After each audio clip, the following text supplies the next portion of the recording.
I'm Christine Frizzell for Spotlight on America. A groundbreaking case is being considered by the U.S. Supreme Court, one that pits the country of Mexico against U.S. gun makers and distributors. It's accusing those gun companies of knowingly allowing their weapons to flow into the hands of cartels. As the legal battle plays out, both sides say the stakes are higher than ever. Weapons of war fired on city streets in Mexico. They've been used to literally do battle with the Mexican military and Mexican law enforcement. This blood-soaked shootout happening as Mexican law enforcement arrested Sinaloa cartel drug lord El Chapo's son in 2019. Cartel violence is often fueled by American firepower.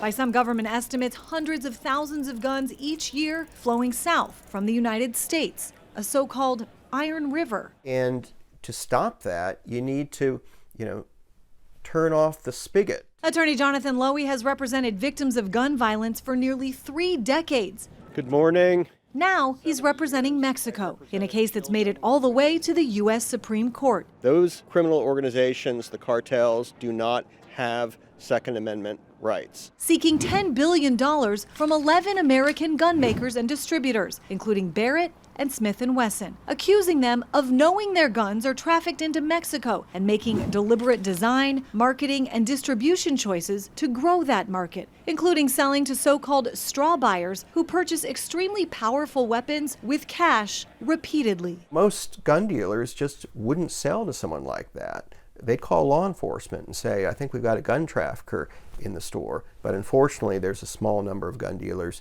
who are happy to take the money. The lawsuit claims it's big business for that small group, with the defendants making over $170 million a year from the sale of guns trafficked to Mexico. Those guns, by Mexico's estimate, make up 70 to 90% of firearms recovered at crime scenes. For their part, the gun industry is pushing back. I do not think it's an overstatement to say the future of the Second Amendment is at stake in this case. Saying the lawsuit is trying to bankrupt America's legal firearms industry. Do you think gun makers in the United States bear any responsibility for all these weapons getting into Mexico?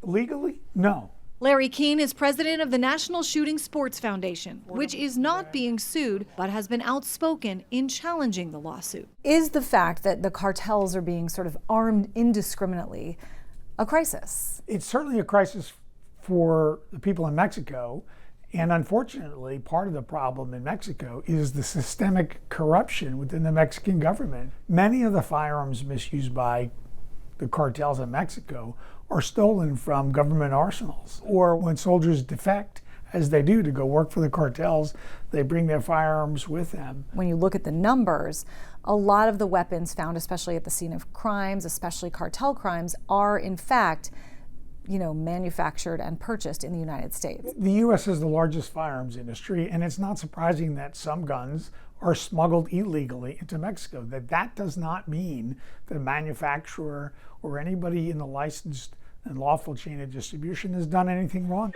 Keene points to the Protection of Lawful Commerce in Arms Act, or PLACA, that protects firearms manufacturers and dealers from being held liable when crimes have been committed with their products. The manufacturers are simply not legally responsible any more than Budweiser is responsible for drunk driving accidents, or bat manufacturers are responsible when somebody uses a bat to harm or injure somebody. What's your response to that argument? Absolutely not. I mean, there are very specific, serious allegations about the gun industry that simply don't apply to virtually any other industry in America, and certainly not Budweiser or Louisville Slugger baseball bats. The allegations are that the manufacturers have been told and know exactly how they are supplying the cartels. They've been told to stop, to simply sell guns in a reasonable, responsible way,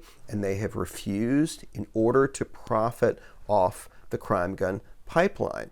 The Supreme Court is expected to issue a ruling sometime in June. For Spotlight on America, I'm Christine Frizzell.